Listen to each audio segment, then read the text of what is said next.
कोटि रुद्र संहिता वाराणसी तथा विश्वेश्वर का महात्मा। सूत जी कहते हैं, मुनीश्वरों, मैं संक्षेप से ही वाराणसी तथा विश्वेश्वर के परम सुंदर महात्मा का वर्णन करता हूँ। सुनो। एक समय की बात है कि पार्वती देवी ने लोकहित की कामना से बड़ी प्रसन्नता के साथ भगवान शिव से अविमुक्त क्षेत्र और अविमुक्त लिंग का महात्मा पूछा। तब परमेश्वर शिव ने कहा, यह वाराणसीपुरी सदा के लिए मेरा गुह्यतम क्षेत्र है और सभी जीवों की मुक्ति का सर्वथा हेतु है। इस क्षेत्र में सिद्धगण सदा मेरे व्रत का आश्रय ले नाना प्रकार के वेश धारण किए मेरे लोक को पाने की इच्छा रखकर जितात्मा और जितेंद्रिय हो नित्य महायोग का अभ्यास करते हैं। उस उत्तम महायोग का नाम है पाशुपत योग। उसका श्रुतियों द्वारा प्रतिपादन हुआ है। वह भोग और मोक्ष रूप फल प्रदान करने वाला है। महेश्वरी, वाराणसीपुरी में निवास करना मुझे सदा ही अच्छा लगता है। जिस कारण से मैं सब कुछ छोड़कर काशी में रहता हूँ उसे बताता हूँ। सुनो।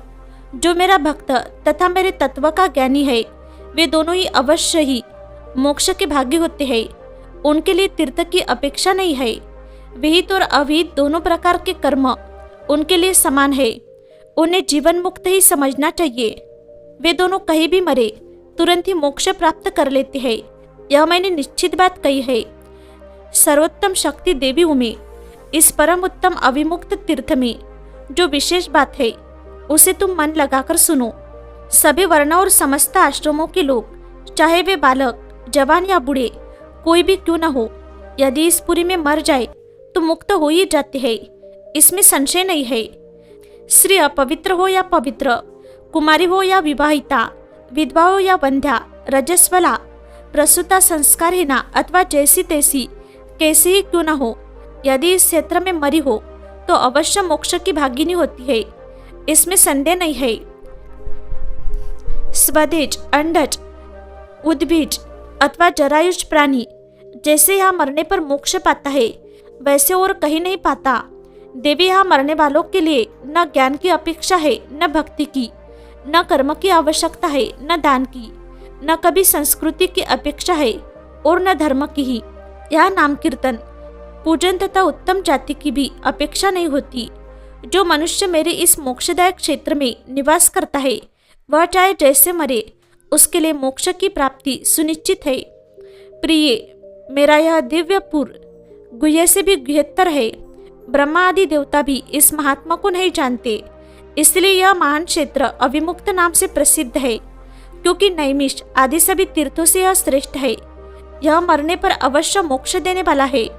धर्म का सार सत्य है, मोक्ष का सार समता है तथा समस्त क्षेत्रों एवं तीर्थों का सार यह अविमुक्त तीर्थ काशी है।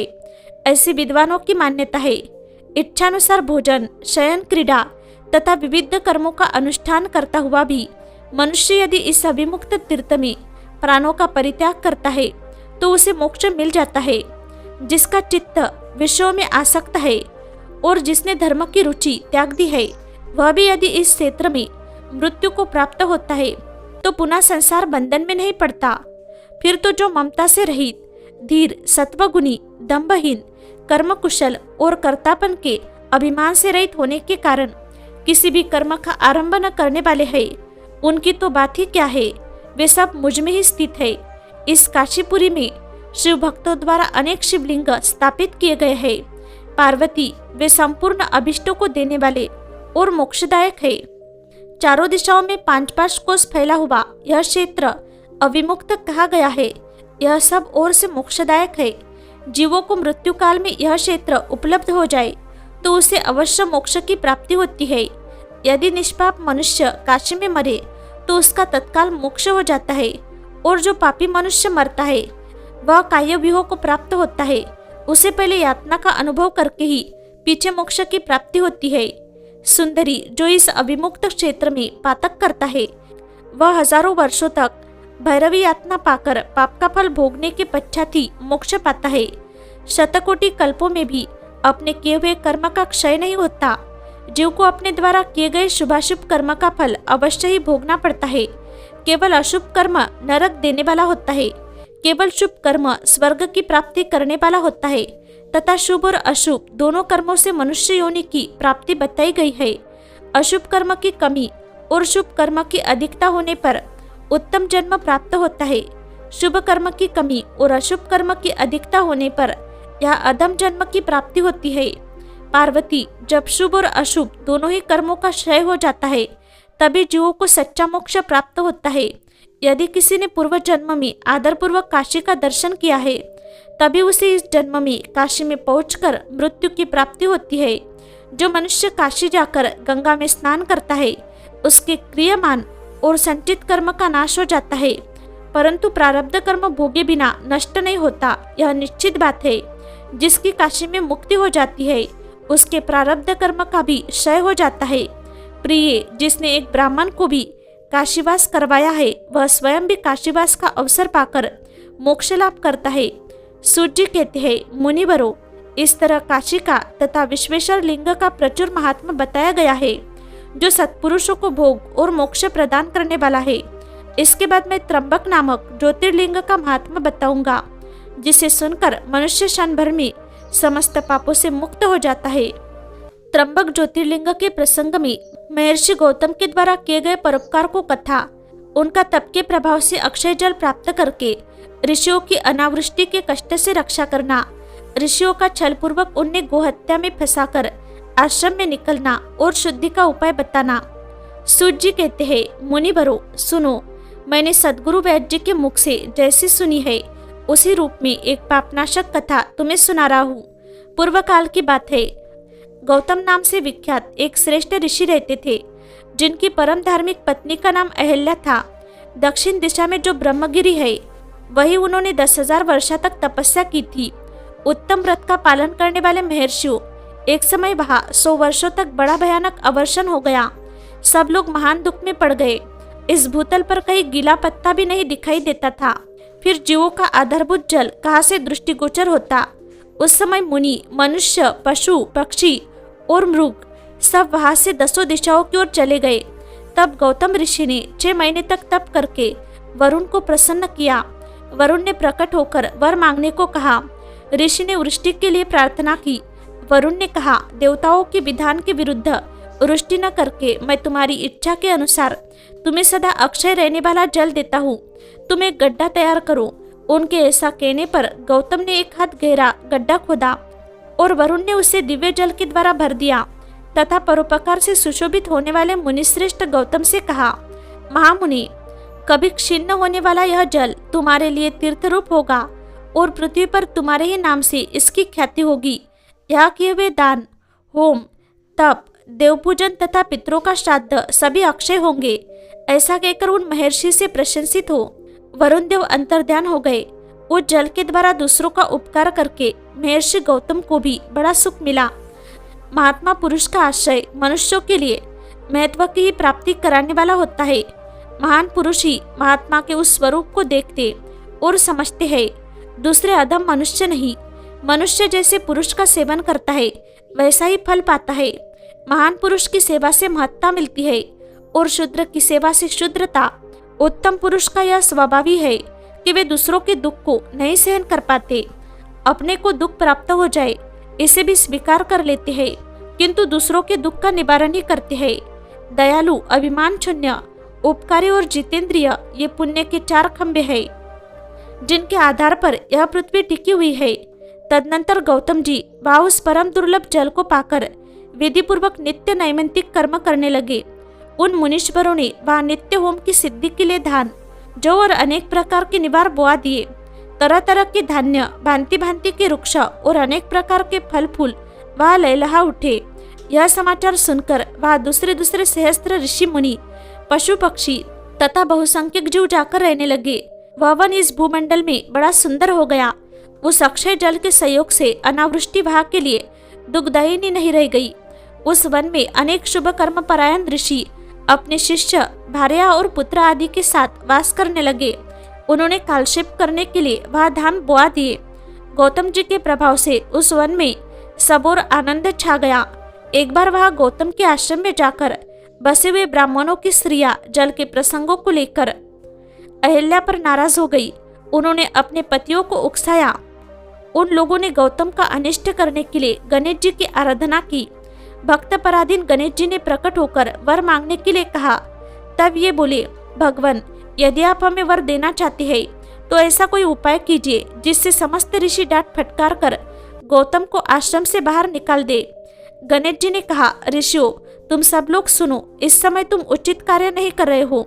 बिना किसी अपराध के उन पर क्रोध करने के कारण तुम्हारी हानि ही होगी। जिन्होंने पहले उपकार किया हो उन्हें यदि दुख दिया जाए तो वह अपने लिए हितकारक नहीं होता। जब उपकारी को दुख दिया जाता है तब उससे जगत में अपना ही नाश होता है। ऐसी तपस्या करके उत्तम फल की सिद्धि की जाती है। स्वयं ही शुभ फल का परित्याग करके अहितकारक फल को नहीं ग्रहण किया जाता। ब्रह्मा जी ने जो यह कहा है कि असाधु कभी साधुता को और साधु कभी असाधुता को नहीं ग्रहण करता, यह बात निश्चय ही ठीक जान पड़ती है। पहले उपवास के कारण जब तुम लोगों को दुख भोगना पड़ा था तब महर्षि गौतम ने जल की व्यवस्था करके तुम्हें सुख दिया, परंतु इस समय तुम सब लोग उन्हें दुख दे रहे हो। संसार में ऐसा कार्य करना कदापि उचित नहीं। इस बात पर तुम सब लोग सर्वथा विचार कर लो। स्त्रियों की शक्ति से मोहित हुए तुम लोग यदि मेरी बात नहीं मानोगे तो तुम्हारा यह बर्ताव गौतम के लिए अत्यंत हितकारक ही होगा, इसमें संशय नहीं है। ये मुनिश्रेष्ठ गौतम तुम्हें पुनः निश्चय ही सुख देंगे, अंततः उनके साथ छल करना कदापि उचित नहीं। इसलिए तुम लोग कोई दूसरा वर मांगो। सूत जी कहते हैं, ब्राह्मणों, महात्मा गणेश ने ऋषियों से जो बात कही वह यद्यपि उनके लिए हितकार थी तो भी उन्होंने इसे नहीं स्वीकार किया। तब भक्तों के अधीन होने के कारण उन शिव कुमार ने कहा, तुम लोगों ने जिस वस्तु के लिए प्रार्थना की है उसे मैं अवश्य करूंगा। पीछे जो होनहार होगी वह होकर ही रहेगी। ऐसा कहकर वे अंतर्ध्यान हो गए। उसके बाद उन दुष्ट ऋषियों के प्रभाव से तथा उन्हें प्राप्त हुए वर के कारण जो घटना घटित हुई उसे सुनो। वह गौतम के खेत में जो धान और जौ थे उनके पास गणेश जी एक दुर्बल गाय बनकर गए। दिए हुए वर के कारण वह गौ कांपती हुई वहां जाकर धान और जौ चरने लगी। इसी समय दैववश गौतम जी वहां आ गए। वे दयालु ठहरे, इसलिए मुट्ठी भर तिनके लेकर उन्हीं से उस गौ को हाँकने लगे। उन तिनकों का स्पर्श होते ही वह गौ पृथ्वी पर गिर पड़ी और ऋषि के देखते देखते उसी क्षण मर गई। वे दूसरे दूसरे द्वेषी ब्राह्मण और उनकी दुष्ट स्त्रियां वहां छिपे हुए सब कुछ देख रहे थे। उस गौ के गिरते ही वे सबके सब बोल उठे, गौतम ने यह क्या कर डाला। गौतम भी आश्चर्यचकित हो अहिल्या को बुलाकर व्यथित हृदय से दुखपूर्वक बोले, देवी, यह क्या हुआ, कैसे हुआ? जान पड़ता है परमेश्वर मुझ पर कुपित हो गया है। अब क्या करूं, कहाँ जाऊं? मुझे हत्या लग गई। इसी समय ब्राह्मण और उनकी पत्नियां गौतम को डांटने और दुर्वचनों द्वारा अहिल्या को पीड़ित करने लगी। उनके दुर्बुद्धि शिष्य और पुत्र भी गौतम को बारंबार फटकारने और धिक्कारने लगे। ब्राह्मण बोले, अब तुम्हें अपना मुंह नहीं दिखाना चाहिए, यहाँ से जाओ जाओ। गोहत्यारे का मुंह देखने पर तत्काल वस्त्र सहित स्नान करना चाहिए। जब तक तुम इस आश्रम में रहोगे तब तक अग्निदेव और पितर हमारे दिए हुए किसी भी हव्य कव्य को ग्रहण नहीं करेंगे। इसलिए पापी गोहत्यारे, तुम परिवार सहित यहाँ से अन्यत्र चले जाओ, विलंब न करो। सूत जी कहते हैं, ऐसा कहकर उन सब ने उन्हें पत्थरों से मारना आरंभ किया। वे गालियां दे देकर गौतम और अहिल्या को सताने लगे। उन दुष्टों के मारने पर और धमकाने पर गौतम बोले, मुनियों, मैं यहाँ से अन्यत्र जाकर रहूंगा। ऐसा कहकर गौतम उस स्थान से तत्काल निकल गए और उन सब की आज्ञा से एक कोस दूर जाकर उन्होंने अपने लिए आश्रम बनाया। वहां भी जाकर उन ब्राह्मणों ने कहा, जब तक तुम्हारे ऊपर हत्या लगी है तब तक तुम्हें कोई यज्ञ यागादि कर्म नहीं करना चाहिए। किसी भी वैदिक देवयज्ञ या पितृयज्ञ के अनुष्ठान का तुम्हें अधिकार नहीं रह गया है। मुनिवर गौतम उनके कथनानुसार किसी तरह एक पक्ष बिताकर उस दुख से दुखी हो बारंबार उन मुनियों से अपनी शुद्धि के लिए प्रार्थना करने लगे। उनके दीन भाव से प्रार्थना करने पर उन ब्राह्मणों ने कहा, गौतम, तुम अपने पाप को प्रकट करते हुए 3 बार सारी पृथ्वी की परिक्रमा करो, फिर लौटकर यहाँ 1 महीने तक व्रत करो। उसके बाद इस ब्रह्मगिरी की 101 परिक्रमा करने के पश्चात तुम्हारी शुद्धि होगी। अथवा यहाँ गंगा जी को ले आकर उन्हीं के जल से स्नान करो तथा 1 करोड़ पार्थिव लिंग बनाकर महादेव जी की आराधना करो। फिर गंगा में स्नान करके इस पर्वत की 11 बार परिक्रमा करो। तत्पश्चात 100 घड़ों के जल से पार्थिव शिवलिंगों को स्नान कराने पर तुम्हारा उद्धार होगा। उन ऋषियों के इस प्रकार कहने पर गौतम ने बहुत अच्छा कहकर उनकी बात मान ली। वे बोले, मुनिवरों, मैं आप श्रीमानों की आज्ञा से यहाँ पार्थिव पूजन तथा ब्रह्मगिरी की परिक्रमा करूंगा। ऐसा कहकर मुनिश्रेष्ठ गौतम ने उस पर्वत की परिक्रमा करने के पश्चात पार्थिव लिंगों का निर्माण करके उनका पूजन किया। साध्वी अहिल्या ने भी साथ रहकर वह सब कुछ किया। उस समय शिष्य प्रशिष्य उन दोनों की सेवा करते थे। पत्नी सहित गौतम की आराधना से संतुष्ट हो भगवान शिव का उन्हें दर्शन देना, गंगा को वहां स्थापित करके स्वयं भी स्थिर होना, देवताओं का वहां बृहस्पति की सिंह राशि पर आने पर गंगा जी के विशेष महात्मा को स्वीकार करना, गंगा का गौतमी या गोदावरी नाम से और शिव का त्र्यंबक ज्योतिर्लिंग के नाम से विख्यात होना तथा इन दोनों की महिमा। सूत जी कहते हैं, पत्नी सहित गौतम ऋषि के इस प्रकार आराधना करने पर संतुष्ट हुए भगवान शिव वह शिवा और प्रमोद गणों के साथ प्रकट हो गए।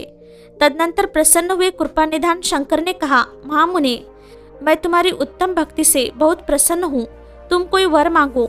उस समय महात्मा शंभु के सुंदर रूप को देखकर आनंदित हुए गौतम ने भक्तिभाव से शंकर को प्रणाम करके उनकी स्तुति की। लंबी स्तुति और प्रणाम करके दोनों हाथ जोड़कर वे उनके सामने खड़े हो गए और बोले, देव, मुझे निष्पाप कर दीजिए।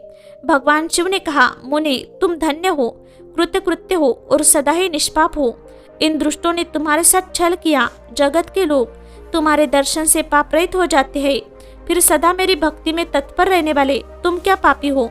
मुने, जिन दुरात्माओं ने तुम पर अत्याचार किया है वे ही पापी, दुराचारी और हत्यारे हैं। उनके दर्शन से दूसरे लोग पापिष्ट हो जाएंगे। वे सब के सब कृतज्ञ हैं, उनका कभी उद्धार नहीं हो सकता। महादेव जी की यह बात सुनकर महर्षि गौतम मन ही मन बड़े विस्मित हुए।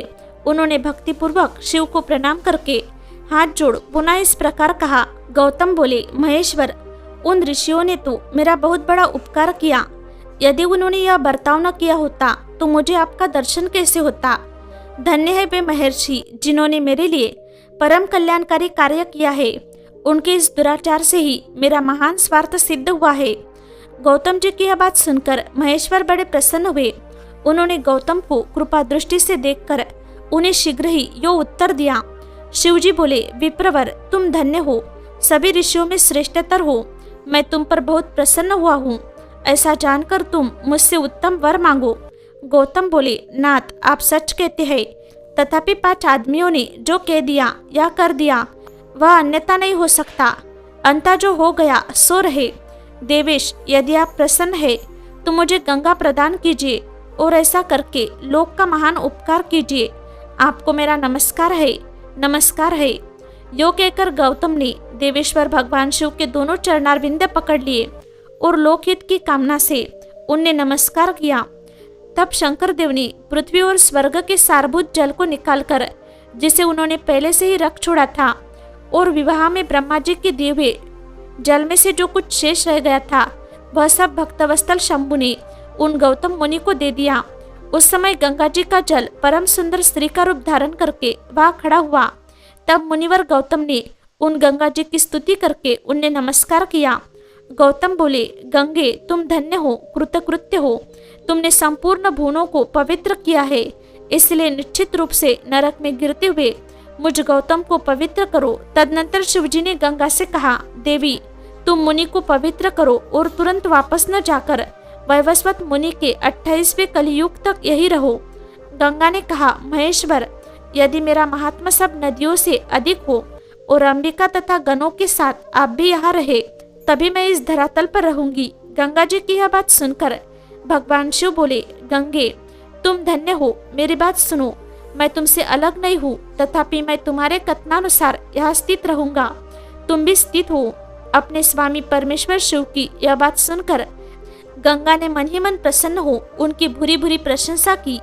इस समय देवता, प्राचीन ऋषि, अनेक उत्तम तीर्थ और नाना प्रकार के क्षेत्र वहां पहुंचे।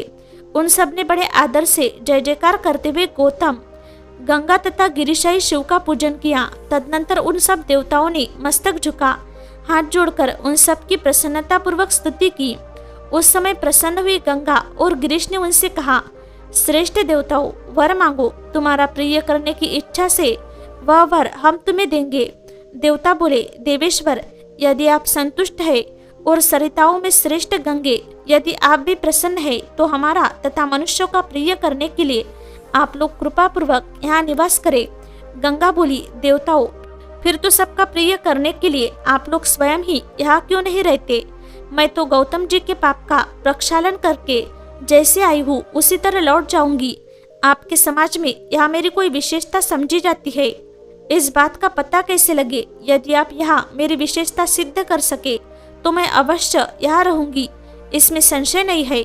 सब देवताओं ने कहा, सरिताओं में श्रेष्ठ गंगे, सबके परम सुहद बृहस्पति जी जब जब सिंह राशि पर स्थित होंगे तब तब हम सब लोग यहाँ आया करेंगे, इसमें संशय नहीं है।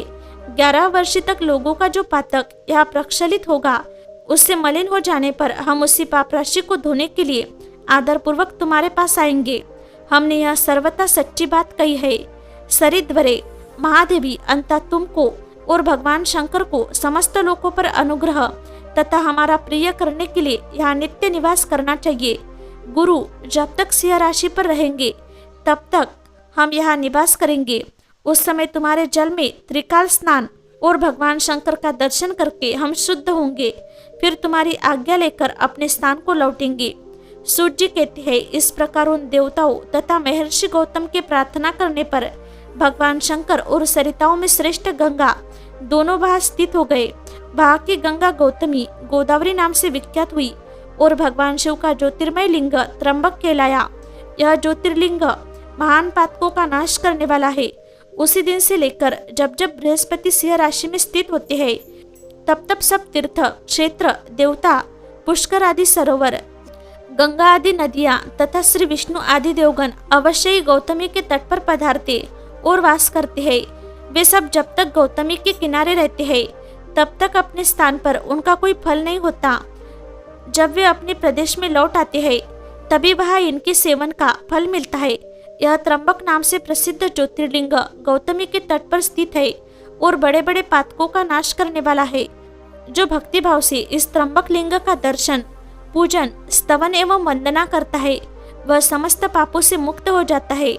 गौतम के द्वारा पूजित त्र्यंबक नामक ज्योतिर्लिंग इस लोक में समस्त अभिष्टों को देने वाला तथा परलोक में उत्तम मोक्ष प्रदान करने वाला है। मुनीश्वरों, इस प्रकार तुमने जो कुछ पूछा था वह सब मैंने कह सुनाया।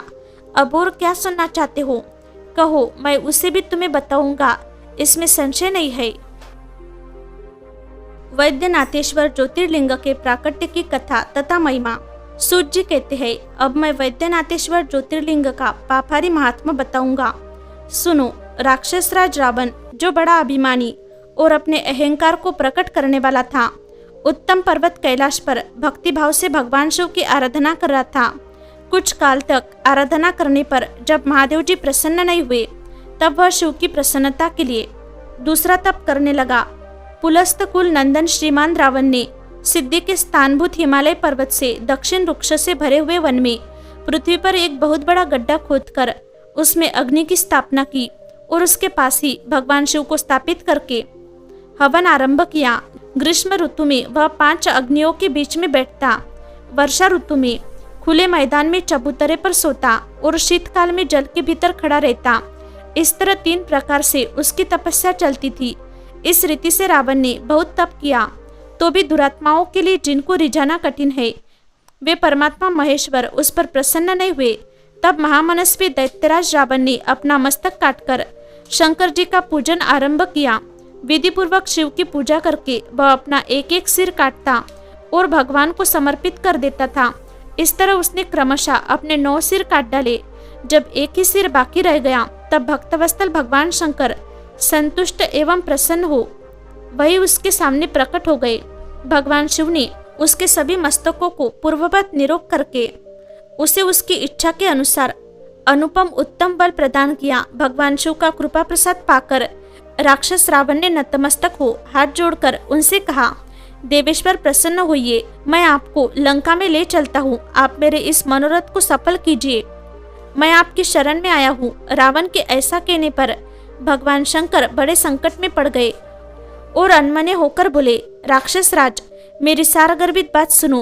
तुम मेरे इस उत्तम लिंग को भक्तिभाव से अपने घर को ले जाओ, परंतु जब तुम इसे कहीं भूमि पर रख दोगे तब यह वही सुस्थिर हो जाएगा, इसमें संदेह नहीं है। अब तुम्हारी जैसी इच्छा हो वैसा करो। सूत जी कहते हैं, ब्राह्मणों, भगवान शंकर के ऐसा कहने पर राक्षस राज रावण बहुत अच्छा के वह शिवलिंग साथ लेकर अपने घर की ओर चला, परंतु मार्ग में भगवान शिव की माया से उसे मूत्र स्तर्ग की इच्छा हुई। पुलस्त नंदन रावण सामर्थ्यशाली होने पर भी मूत्र के वेग को रोक न सका। इसी समय वह आसपास एक ग्वाले को देखकर उसने प्रार्थना पूर्वक वह शिवलिंग उसके हाथ में थमा दिया और स्वयं मूत्र त्याग के लिए बैठ गया। एक मुहूर्त बीतते बीतते वह ग्वाला उस शिवलिंग के भार से अत्यंत पीड़ित हो व्याकुल हो गया। तब उसने उसे पृथ्वी पर रख दिया। फिर तो वह हिरकमय शिवलिंग वही स्थित हो गया। वह दर्शन करने मात्र से संपूर्ण अभिष्टों को देने वाला और पाप राशि को हर लेने वाला है।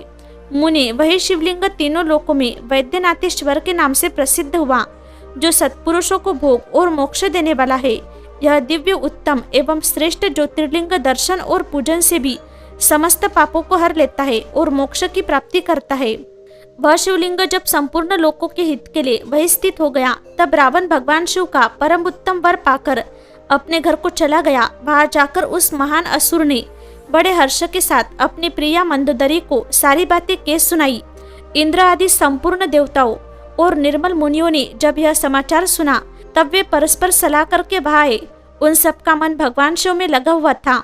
उन सब देवताओं ने उस समय वहां बड़ी प्रसन्नता के साथ शिव का विशेष पूजन किया। वहां भगवान शंकर का प्रत्यक्ष दर्शन करके देवताओं ने उस शिवलिंग की विधिवत स्थापना की और उसका वैद्यनाथ नाम रखकर उसकी वंदना और स्तवन करके वे स्वर्गलोक को चले गए। ऋषियों ने पूछा, सूत जी, जब वह शिवलिंग वही स्थित हो गया तथा रावण अपने घर को चला गया, तब वह कौन सी घटना घटित हुई, यह आप बताइए। सूत जी ने कहा, ब्राह्मणों, भगवान शिव का परम उत्तम वर पाकर महान असुर रावण अपने घर को चला गया। वह उसने अपनी प्रिया से सब बातें कही और वह अत्यंत आनंद का अनुभव करने लगा। इधर इस समाचार को सुनकर देवता घबरा गए कि पता नहीं यह देवद्रोही महादुष्ट रावण भगवान शिव के वरदान से बल पाकर क्या करेगा। उन्होंने नारद जी को भेजा। नारद जी ने जाकर रावण से कहा, तुम कैलाश पर्वत को उठाओ, तब पता लगेगा कि शिव जी का दिया हुआ वरदान कहाँ तक सफल हुआ। रावण को यह बात जच गई। उसने जाकर कैलाश को उखाड़ लिया। इससे सारा कैलाश हिल उठा। तब गिरजा के कहने से महादेव जी ने रावण को घमंडी समझकर इस प्रकार शाप दिया। महादेव जी बोले, रे दुष्ट भक्त, दुर्बुद्धि रावण, तू अपने बल पर इतना घमंड न कर। तेरी इन भुजाओं का घमंड चूर करने वाला वीर पुरुष शीघ्र ही इस जगत में अवतीर्ण होगा। सूत जी कहते हैं, इस प्रकार वह जो घटना हुई उसे नारद जी ने सुना। रावण भी प्रसन्न चित्त हो जैसे आया था उसी तरह अपने घर को लौट गया।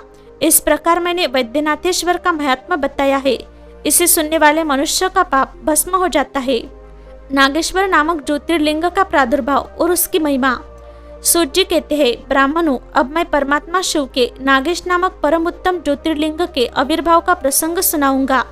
दारुका नाम से प्रसिद्ध कोई राक्षसी थी, जो पार्वती के वरदान से सदा घमंड में भरी रहती थी। अत्यंत बलवान राक्षस दारुक उसका पति था। उसने बहुत से राक्षसों को साथ लेकर वह सत्पुरुषों का संहार मचा रखा था। वह लोगों के यज्ञ और धर्म का नाश करता फिरता था। पश्चिम समुद्र के तट पर उसका एक वन था, जो संपूर्ण समृद्धियों से भरा रहता था। उस वन का विस्तार सब ओर से 16 योजन था। दारुका अपने विलास के लिए जहाँ जाती थी, वही भूमि, वृक्ष तथा सब उपकरणों से युक्त वह वन भी चला जाता था। देवी पार्वती ने उस वन की देखरेख का भार दारुका को सौंप दिया था। दारुका अपने पति के साथ इच्छानुसार उसमें विचरण करती थी। राक्षस दारुक अपनी पत्नी दारुका के साथ वहां रहकर सबको भय देता था। उससे पीड़ित हुई प्रजा ने महर्षि औरों की शरण में जाकर उनको अपना दुख सुनाया। औरों ने शरणागतों की रक्षा के लिए राक्षसों को यह शाप दे दिया कि ये राक्षस यदि पृथ्वी पर प्राणियों की हिंसा या यज्ञों का विध्वंस करेंगे तो उसी समय अपने प्राणों से हाथ धो बैठेंगे। देवताओं ने जब यह बात सुनी, तब उन्होंने दुराचारी राक्षसों पर चढ़ाई कर दी। राक्षस घबराए। यदि वे लड़ाई में देवताओं को मारते तो मुनि के शाप से स्वयं मर जाते, और यदि नहीं मरते तो पराजित होकर भूखे मर जाते हैं। उस अवस्था में राक्षसी दारुका ने कहा कि भवानी के वरदान से मैं इस सारे वन को जहाँ चाहूँ ले जा सकती हूँ। यो कहकर वह समस्त वन को जो का त्यों ले जाकर समुद्र में जा बसी। राक्षस लोग पृथ्वी पर न रहकर जल में निर्भय रहने लगे और वहाँ प्राणियों को पीड़ा देने लगे। एक बार बहुत सी नावें उधर आ निकली। जो मनुष्य से भरी थी। राक्षसों ने उनमें बैठे हुए सब लोगों को पकड़ लिया और बेड़ियों से बांधकर कारागार में डाल दिया। वे उन्हें बारंबार धमकियां देने लगे। उनमें सुप्रिय नाम से प्रसिद्ध एक वैश्य था जो उस दल का सरदार था। वह बड़ा सदाचारी, भस्म रुद्राक्षधारी तथा भगवान शिव का परम भक्त था। सुप्रिय शिव की पूजा किए बिना भोजन नहीं करता था।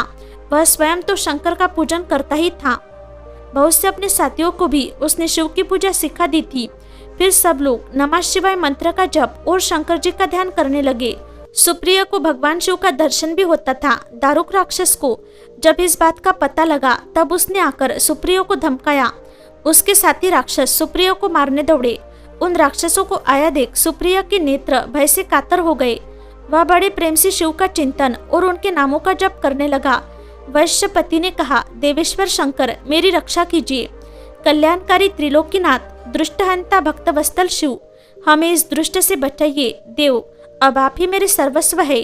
प्रभु, मैं आपका हूँ, आपके अधीन हूँ और आप ही सदा मेरे जीवन एवं प्राण है।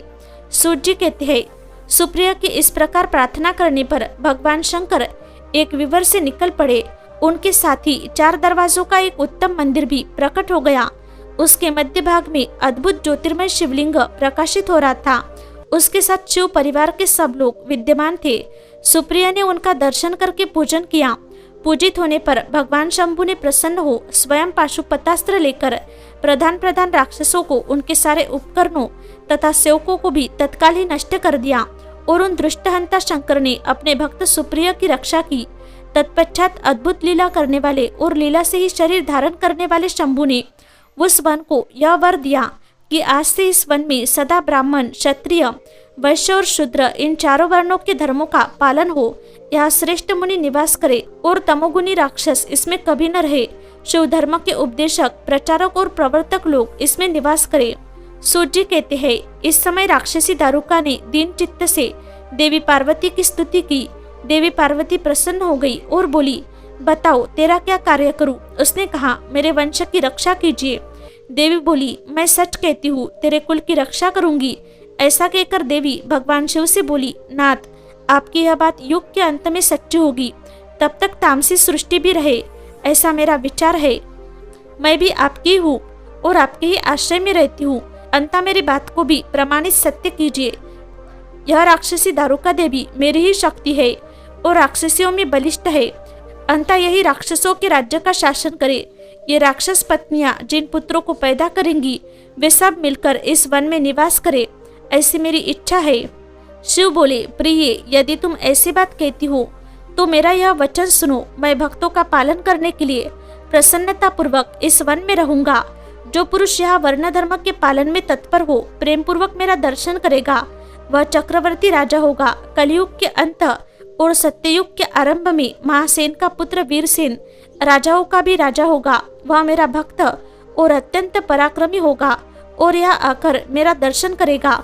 दर्शन करते ही वह चक्रवर्ती सम्राट हो जाएगा। सूर्य कहते हैं, ब्राह्मणों, इस प्रकार बड़ी बड़ी लीलाएं करने वाले वे दंपति परस्पर हास्ययुक्त वार्तालाप करके स्वयं वहां स्थित हो गए। ज्योतिर्लिंग स्वरूप महादेव जी वहां नागेश्वर कहलाए और शिवा देवी नागेश्वरी के नाम से विख्यात हुई। वे दोनों ही सत्पुरुषों को प्रिय है। इस प्रकार ज्योतियों के स्वामी नागेश्वर नामक महादेव जी ज्योतिर्लिंग के रूप में प्रकट हुए। वे तीनों लोकों की संपूर्ण कामनाओं को सदा पूर्ण करने वाले हैं। जो प्रतिदिन आदर पूर्वक नागेश्वर के प्रादुर्भाव का यह प्रसंग सुनता है, वह बुद्धिमान मानव महापातकों का नाश करने वाले संपूर्ण मनोरथों को प्राप्त कर लेता है। रामेश्वर नामक ज्योतिर्लिंग के आविर्भाव तथा महात्मा का वर्णन। सूर्य कहते हैं, ऋषियों, अब मैं यह बता रहा हूँ कि रामेश्वर नामक ज्योतिर्लिंग पहले किस प्रकार प्रकट हुआ।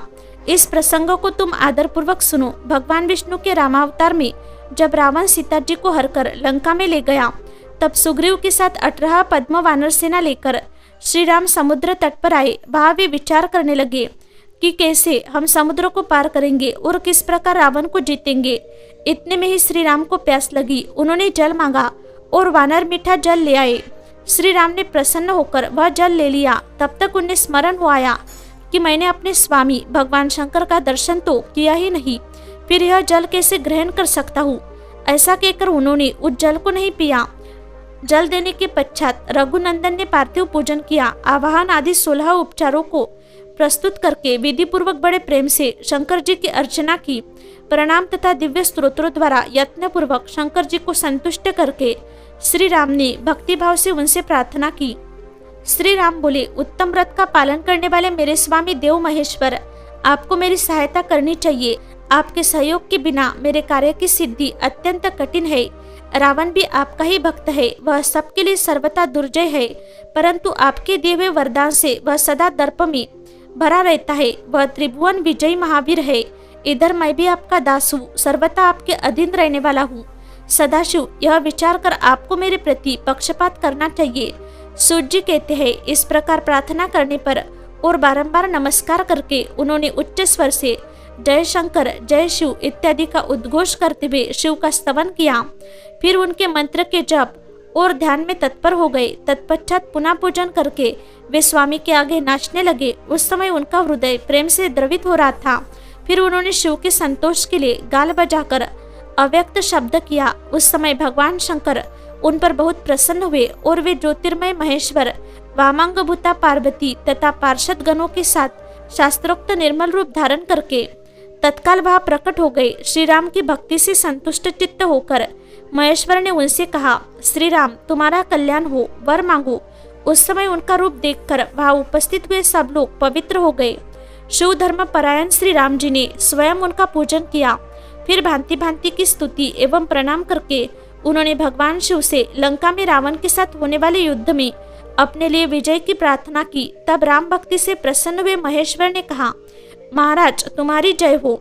भगवान शिव के दिए हुए विजय सूचक वर एवं युद्ध की आज्ञा को पाकर श्री राम ने नतमस्तक हो हाथ जोड़कर उनसे पुनः प्रार्थना की। श्री राम बोले, मेरे स्वामी शंकर, यदि आप संतुष्ट है तो जगत के लोगों को पवित्र करने तथा दूसरों की भलाई करने के लिए यहाँ सदा निवास करे। सूर्य जी कहते हैं, श्री राम के ऐसा कहने पर भगवान शिव वह ज्योतिर्लिंग के रूप में स्थित हो गए। तीनों लोकों में रामेश्वर नाम से उनकी प्रसिद्धि हुई। उनके प्रभाव से ही अपार समुद्र को अनायास पार करके श्री राम ने रावण आदि राक्षसों का शीघ्र ही संहार किया और अपनी प्रिया सीता को प्राप्त कर लिया। तब से इस भूतल पर रामेश्वर की अद्भुत महिमा का प्रसार हुआ। भगवान रामेश्वर सदा भोग और मोक्ष देने वाले तथा भक्तों की इच्छा पूर्ण करने वाले हैं।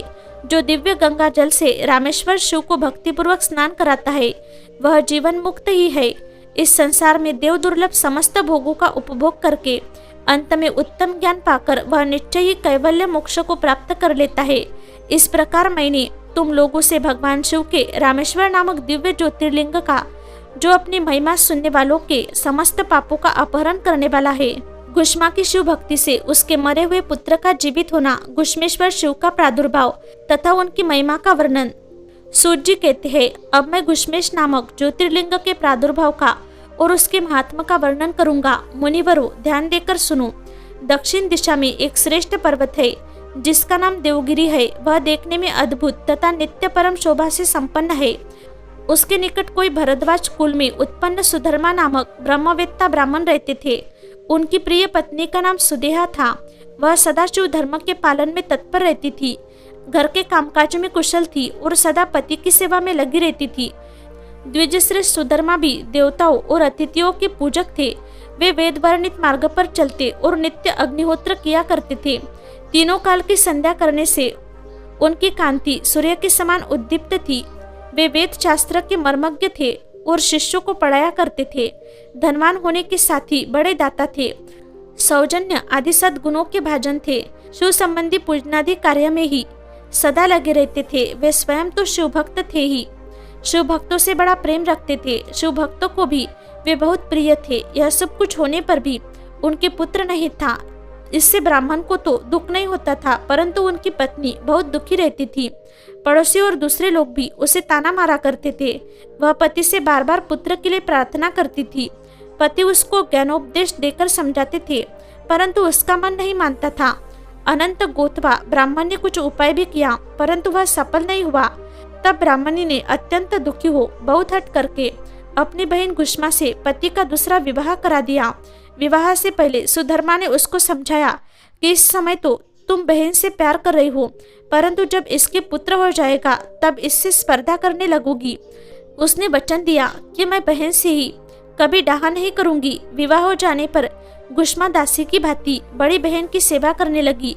सुधेया भी उसे बहुत प्यार करती रही। गुष्मा अपनी शोभक्ता बहन की आज्ञा से नित्य 101 पार्थिव शिवलिंग बनाकर विधि पूर्वक पूजा करने लगी। पूजा करके वह निकटवर्ती तालाब में उनका विसर्जन कर देती थी। शंकर जी की कृपा से उसके एक सुंदर, सौभाग्यवान और सद्गुण संपन्न पुत्र हुआ। गुष्मा का कुछ मान बढ़ा। इससे सुधेया के मन में डाह पैदा हो गई। समय पर उस पुत्र का विवाह हुआ। पुत्र वधू घर में आ गई। अब तो वह और भी जलने लगी। उसकी बुद्धि भ्रष्ट हो गई और एक दिन उसने रात में सोते हुए पुत्र को छुरे से उसके शरीर के टुकड़े टुकड़े करके मार डाला और कटे हुए अंगों को उसी तालाब में ले जाकर डाल दिया जहाँ गुष्मा प्रतिदिन पार्थिव लिंगों का विसर्जन करती थी। पुत्र के अंगों को उस तालाब में फेंककर वह लौट आई और घर में सुखपूर्वक सो गई। गुष्मा सवेरे उठकर प्रतिदिन का पूजन आदि कर्म करने लगी। श्रेष्ठ ब्राह्मण सुधर्मा स्वयं भी नित्य कर्म में लग गए। इसी समय उनकी ज्येष्ठ पत्नी सुधेया भी उठी और बड़े आनंद से घर के कामकाज करने लगी, क्योंकि उसके हृदय में पहले जो ईर्ष्या की आग जलती थी अब वह बुझ गई थी। प्रातःकाल जब बहू ने उठकर पति की शैया को देखा तो वह खून से भीगी दिखाई दी और उस पर शरीर के कुछ टुकड़े दृष्टिगोचर हुए। इससे उसको बड़ा दुख हुआ। उसने सास गुष्मा के पास जाकर निवेदन किया, उत्तम व्रत का पालन करने वाली आर्य, आपके पुत्र कहाँ गए? उनकी शैया रक्त से भीगी हुई है और उस पर शरीर के कुछ टुकड़े दिखाई देते हैं। हाय, मैं मारी गई, किसने यह दुष्ट कर्म किया है? ऐसा कहकर वह बेटे की प्रिय पत्नी भांति भांति से करुण विलाप करती हुई रोने लगी।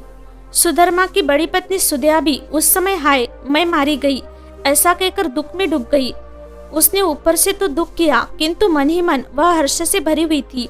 गुष्मा भी उस समय उस वधू के दुख को सुनकर अपने नित्य पार्थिव पूजन के व्रत से विचलित नहीं हुई। उसका मन बेटे को देखने के लिए तनिक भी उत्सुक नहीं हुआ। उसके पति की भी ऐसी ही अवस्था थी। जब तक नित्य नियम पूरा नहीं हुआ तब तक उन्हें दूसरे किसी बात की चिंता नहीं हुई।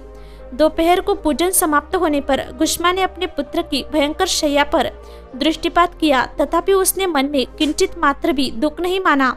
वह सोचने लगी, जिन्होंने यह बेटा दिया था वे ही इसकी रक्षा करेंगे। वे भक्त प्रिय कहलाते हैं, काल के भी काल है और सत्पुरुषों के आश्रय है। एकमात्र वे प्रभु सर्वेश्वर शंभु ही हमारे रक्षक है। वे माला गूंथने वाले पुरुष की भांति जिनको जोड़ते हैं उनको अलग भी करते हैं। अंत अब मेरी चिंता करने से क्या होगा? इस तत्व का विचार करके उसने शिव के भरोसे धैर्य धारण किया और उस समय दुख का अनुभव नहीं किया। वह पूर्ववत पार्थिव लिंगों को लेकर स्वस्थ चित्त से शिव के नामों का उच्चारण करती हुई उस तालाब के किनारे गई। उन पार्थिव लिंगों को तालाब में डालकर जब वह लौटने लगी तो उसे अपना पुत्र उसी तालाब के किनारे खड़ा दिखाई दिया। सूत जी कहते हैं, ब्राह्मणों, उस समय वह अपने पुत्र को जीवित देखकर उसकी माता गुष्मा को न तो हर्ष हुआ और न विषाद। वह पूर्ववत स्वस्थ बनी रही। इसी समय उस पर संतुष्ट हुए ज्योति स्वरूप महेश्वर शिव शीघ्र उसके सामने प्रकट हो गए। शिव बोले, सुमुखी, मैं तुम पर प्रसन्न हूँ, वर मांगो। तेरी दृष्टा सौतन ने इस बच्चे को मार डाला था, अंत मैं उसे त्रिशूल से मारूंगा।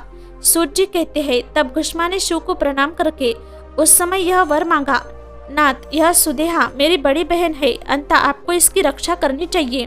शिव बोले, उसने तो बड़ा भारी अपकार किया है, तुम उस पर उपकार क्यों करती हो? दुष्ट कर्म करने वाली सुधेया तो मार डालने की ही योग्य है। गुष्मा ने कहा, देव, आपके दर्शन मात्र से पातक नहीं ठहरता। इस समय आपका दर्शन करके उसका पाप भस्म हो जाए तो अपकार करने वालों पर भी उपकार करता है। उसके दर्शन मात्र से पाप बहुत दूर भाग जाता है। प्रभु, यह अद्भुत भगवत वाक्य मैंने सुन रखा है, इसलिए सदाशिव जिसने ऐसा कुकर्म किया है वही करे। मैं ऐसा क्यों करूं? मुझे तो बुरा करने वालों का भी भला ही करना है। सूत जी कहते हैं, गुष्मा के ऐसा कहने पर दया सिंधु भक्त वत्सल महेश्वर और भी प्रसन्न हुए तथा इस प्रकार बोले, गुष्मी, तुम कोई और भी वर मांगो, मैं तुम्हारे लिए हितकर वर अवश्य दूंगा, क्योंकि तुम्हारी इस भक्ति से और विकार शून्य स्वभाव से मैं बहुत प्रसन्न हूँ। भगवान शिव की बात सुनकर गुष्मा बोली, प्रभु, यदि आप वर देना चाहते हैं तो लोगों की रक्षा के लिए सदा यहाँ निवास कीजिए और मेरे नाम से ही आपकी ख्याति हो, तब महेश्वर शिव ने अत्यंत प्रसन्न होकर कहा, मैं तुम्हारे ही नाम से घुश्मेश्वर कहलाता हुआ यह सदा निवास करूंगा और सबके लिए सुखदायक होऊंगा। मेरा शुभ ज्योतिर्लिंग घुश्मेश नाम से प्रसिद्ध हो, यह सरोवर शिवलिंगों का आलय हो जाए और इसलिए इसकी तीनों लोकों में शिवालय नाम से प्रसिद्धि हो। यह सरोवर सदा दर्शन मात्र से संपूर्ण अभिष्टों को देने वाला हो। सुरवते, तुम्हारे वंश में होने वाली 101 पीढ़ियों तक ऐसे ही श्रेष्ठ पुत्र उत्पन्न होंगे, इसमें संशय नहीं है। वे सब के सब सुंदरी स्त्री, उत्तम धन और पूर्ण आयु से संपन्न होंगे, चतुर और विद्वान होंगे, उदार तथा भोग और मोक्ष रूपी फल पाने के अधिकारी होंगे। 101 पीढ़ियों तक सभी पुत्र गुणों में बड़े चढ़े होंगे। तुम्हारे वंश का ऐसा विस्तार बड़ा शोभदायक होगा। ऐसा कहकर भगवान शिव वह ज्योतिर्लिंग के रूप में स्थित हो गए। उनकी घुश्मेश नाम से प्रसिद्धि हुई और उस सरोवर का नाम शिवालय हो गया। सुधर्मा, घुश्मा और सुदेहा तीनों ने आकर तत्काल ही उस शिवलिंग की 101 दक्षिणावर्त परिक्रमा की। पूजा करके परस्पर मिलकर मन का मैल दूर करके वे सब वहाँ बड़े सुख का अनुभव करने लगे। पुत्रों को जीवित देख सुदेहा बहुत लज्जित हुई और पति तथा घुश्मा से क्षमा प्रार्थना करके उसने अपने पाप के निवारण के लिए प्रायश्चित किया। मुनीश्वरों, इस प्रकार वह घुश्मेश्वर लिंग प्रकट हुआ। उसका दर्शन और पूजन करने से सदा सुख की वृद्धि होती है। ब्राह्मणों, इस तरह मैंने तुमसे 12 ज्योतिर्लिंगों की महिमा बताई। ये सभी लिंग महत्वपूर्ण कामनाओं के पूरक तथा भोग और मोक्ष देने वाले हैं। जो इन ज्योतिर्लिंगों की कथा को पढ़ता और सुनता है वह सब पापों से मुक्त हो जाता तथा भोग और मोक्ष पाता है। 12 ज्योतिर्लिंग के महात्मा की समाप्ति, शंकर जी की आराधना से भगवान विष्णु को सुदर्शन चक्र की प्राप्ति तथा उसके द्वारा दैत्यों का संहार। वैद्य जी कहते हैं, सूत का यह वचन सुनकर उन मुनीश्वरों ने उनकी भूरी भूरी प्रशंसा करके लोकहित की कामना से इस प्रकार कहा। ऋषि बोले, सूत जी, आप सब जानते हैं, इसलिए हम आपसे पूछते हैं, प्रभु हरीश्वर लिंग की महिमा का वर्णन कीजिए। तात, हमने पहले से सुन रखा है कि भगवान विष्णु ने शिव की आराधना से सुदर्शन चक्र प्राप्त किया था। अंततः उस कथा पर भी विशेष रूप से प्रकाश डालिए। सूत जी ने कहा, मुनिवरों, हरीश्वर लिंग की शुभ कथा सुनो। भगवान विष्णु ने पूर्व काल में हरीश्वर शिव से ही सुदर्शन चक्र प्राप्त किया था। एक समय की बात है, दैत्य अत्यंत प्रबल होकर लोगों को पीड़ा देने लगे और धर्म का लोप करने लगे। उन महाबली और पराक्रमी दैत्यों से पीड़ित हो देवताओं ने देवरक्षक भगवान विष्णु से अपना सारा दुख कहा। तब श्रीहरि कैलाश पर जाकर भगवान शिव की विधि पूर्वक आराधना करने लगे। वे 1000 नामों से शिव की स्तुति करते तथा प्रत्येक नाम पर एक कमल चढ़ाते थे। तब भगवान शंकर ने विष्णु के भक्तिभाव की परीक्षा करने के लिए उनके लाए हुए 1000 कमलों में से एक को छिपा दिया। शिव की माया के कारण घटित हुई इस अद्भुत घटना का भगवान विष्णु को पता नहीं लगा। उन्होंने एक फूल कम जानकर उसकी खोज आरंभ की। दृढ़ता पूर्वक उत्तम व्रत का पालन करने वाले श्री हरि ने भगवान शिव की प्रसन्नता के लिए उस एक फूल की प्राप्ति के उद्देश्य से सारी पृथ्वी पर भ्रमण किया, परंतु कहीं भी उन्हें वह फूल नहीं मिला। तब विशुद्ध चेता विष्णु ने एक फूल की पूर्ति के लिए अपने कमल सदृश एक नेत्र को ही निकालकर चढ़ा दिया। यह देख सबका दुख दूर करने वाले भगवान शंकर बड़े प्रसन्न हुए और वही उनके सामने प्रकट हो गए। प्रकट होकर वे श्री हरि से बोले, हरे, मैं तुम पर बहुत प्रसन्न हूँ। तुम इच्छानुसार वर मांगो, मैं तुम्हें मनोवांछित वस्तु दूंगा। तुम्हारे लिए मुझे कुछ भी अदेय नहीं है। विष्णु बोले, नाथ, आपके सामने मुझे क्या कहना है? आप अंतर्यामी है, अंततः सब कुछ जानते हैं, तथापि आपके आदेश का गौरव रखने के लिए कहता हूँ। दैत्यों ने सारे जगत को पीड़ित कर रखा है।